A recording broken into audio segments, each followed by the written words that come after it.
Hello good morning friends. आपन गरम केमी हो आम आड़े तो बहुत गरम। भात सरी बैगण गोटे पड़ी बैगण भर्ता कर डाली सरीगला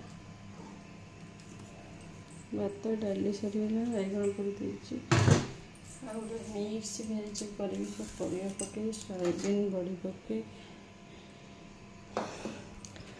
हजबैंड तो नहांती किसी आइटम माँ झील खाइबू जहाँ चल भात डाली बैगण पोड़ा आंब। आपण आड़े गरम केमी रही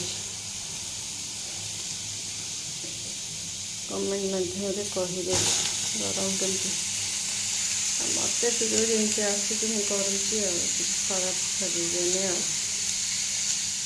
नुआ नुआ वीडियो कर तो जानी मत जमी आसूँगी कर रखुची